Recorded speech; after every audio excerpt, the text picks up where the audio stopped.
Shalom sahabat RPKM yang diberkati Tuhan dan sahabat Facebook yang selalu diberkati. Puji nama Tuhan, senang kembali menyapa Bapak Ibu Saudara dimanapun saudara berada. Salam dalam kasih Kristus Yesus Tuhan kita yang hidup. Tuhan yang mengasihi kita dengan kasih-Nya yang sempurna.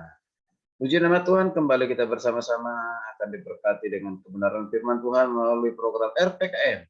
Renungan Pengajaran Kata Roh Misteri. Mari bersama-sama mempersiapkan hati dan pikiran kita untuk ditaburi dengan kebenaran firman Tuhan dengan topik yang sangat menarik, iman yang tidak pernah menyerah.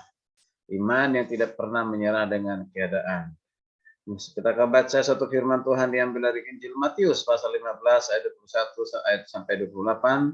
Sekali lagi Injil Matius pasal 15 ayat 21 sampai 28. Saya hanya membaca ayat yang ke-8. Bapak Ibu bisa membaca nanti ayat ini secara keseluruhan. Firman Tuhan berkata demikian. Maka Yesus menjawab dan berkata kepadanya, "Hai ibu, besar imanmu, maka jadilah kepadamu seperti yang kau kehendaki." Dan seketika itu juga anaknya sembuh. Haleluya, puji Tuhan. Sekali lagi, maka Yesus menjawab dan berkata kepadanya, "Hai ibu, besar imanmu, maka jadilah kepadamu seperti yang kau kehendaki." Dan seketika itu juga anaknya sembuh. Puji Tuhan, haleluya. Bapak Ibu sahabat RPKM dan sahabat Facebook yang diberkati oleh Tuhan. Menjalani hidup sebagai orang percaya tentu bukanlah pekerjaan yang ringan. Butuh namanya ketekunan dan iman yang harus terus-menerus berakar semakin kuat di dalam Tuhan. Tentu jika tidak, kita akan mudah mengalami kekecewaan, kepahitan saat menghadapi tantangan dan ujian. Bahkan seringkali kita menyalahkan Tuhan jika kita tidak mendapatkan sesuatu yang kita inginkan, yang kita doakan, maka Tuhan sepertinya meninggalkan kita, jauh dari kita. Tentu tidak.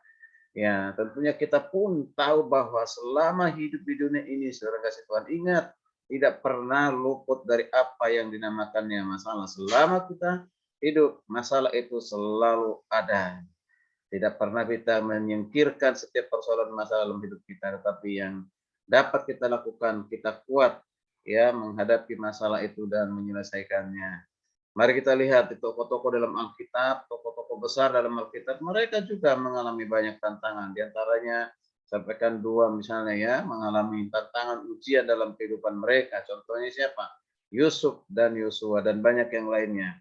Sebelum janji Tuhan benar-benar terrealisasi dalam hidupnya Yusuf, Yusuf harus melewati banyak sekali tantangan demi tantangan. Kita tahu semuanya bagaimana dia diperlakukan secara tidak adil oleh saudara-saudaranya, ya, dimasukkan ke dalam sumur, setelah itu dijual kepada orang Mesir dan yang lain sebagainya, dan dia mengalami suatu perlakuan yang tidak baik, saudara kasih Tuhan. Tapi hal itu tentunya ada rencana Tuhan bagi Yusuf dan itu sudah terjadi, menjadi orang penting ya di negara orang lain nih, yaitu di Mesir, diangkat oleh Tuhan, bahkan juga menjadi penolong bagi keluarganya. Luar biasa, puji Tuhan.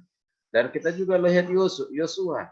Yosua sebelum berhasil membawa bangsa Israel masuk ke tanah perjanjian, suatu negeri yang berlimpah susu dan madu, dia harus melewati banyak rintangan dari bangsa-bangsa lain yang berusaha untuk menghadapinya. Jadi tidak mudah, ya. Ya, tidak mudah. Yosua bukan saja menghadapi oleh bangsa Israel seperti Musa menghadapi bangsa Israel yang atas kepala tegak tengkuk pada saat itu, yang suka melupakan kebaikan Tuhan dan ingin kembali ke Mesir gitu ya.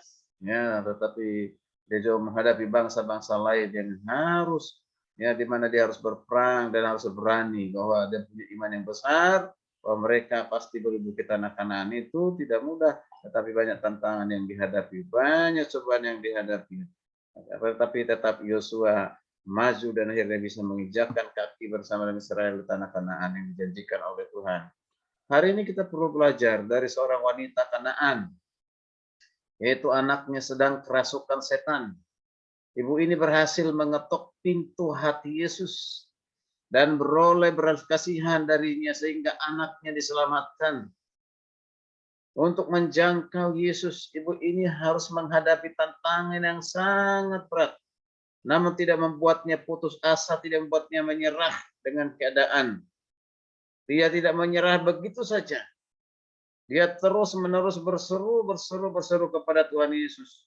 Di ayat 22 dari pembacaan kita dikatakan, "Kasihanilah aku ya Tuhan, anak Daud, karena anakku perempuan kerasukan setan dan sangat menderita."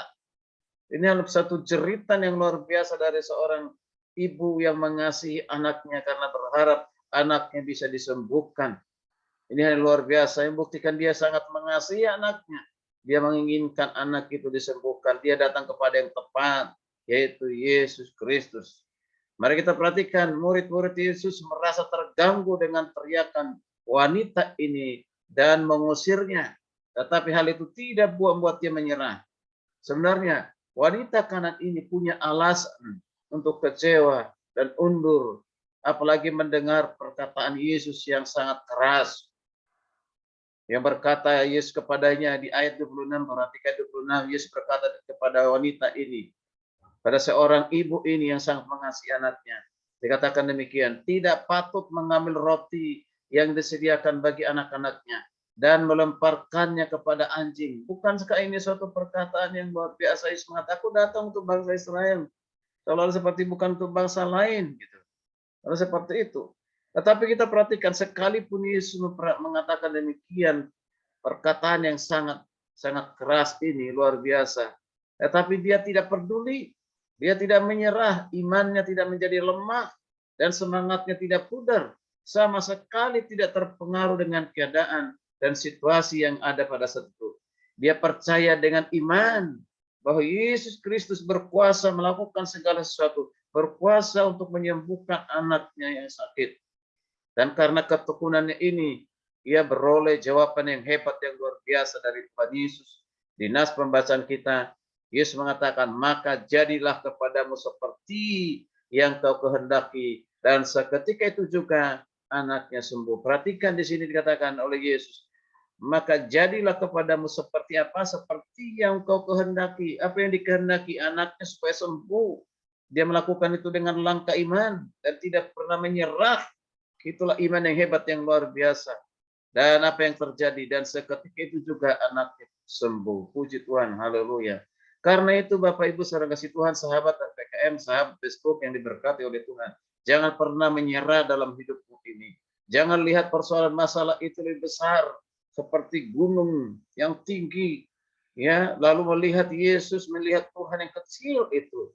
Ini seringkali terjadi dalam kehidupan kita karena segala persoalan, masalah apapun itu, masalah ekonomi, masalah sakit penyakit, atau persoalan-persoalan yang lain yang saat ini kita hadapi, seolah tidak ada solusi, ada jalan, seolah kita ada jalan buntu. Bagi Tuhan tidak ada jalan buntu, semua ada jalan. Bagi kita mungkin mustahil, tapi bagi Tuhan tidak ada yang mustahil. Dia mengasihi saudara, mengasihi kita semuanya. Karena itu jangan pernah menyerah, selalu datang kepadanya, berseru kepadanya. Doa hari ini belum dijawab, berdoa lagi besok. Besok belum dijawab, berdoa lagi besok.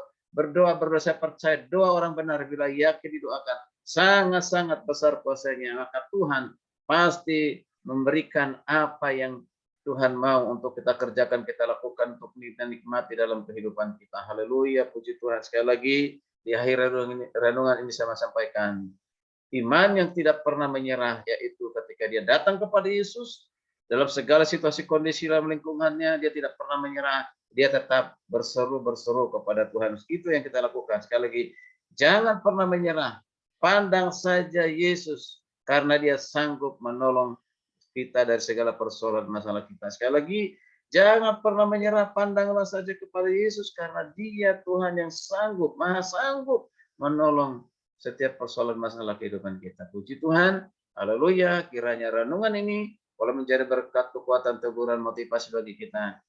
Mari silakan bagikan kepada orang lain, bagikan kepada orang lain. Senantiasa banyak orang yang diberkati. Jangan hanya kita menikmati sendiri. Masih banyak orang yang membutuhkan firman Tuhan. Bagikan. Jika belum Bapak Ibu mau subscribe, mohon dibantu juga subscribe supaya program ini terus bisa tetap berjalan. Jangan lupa juga di like dan yang lain sebagainya. Selamat beraktivitas, salam sehat, shalom. Tuhan Yesus memberkati kita sekalian.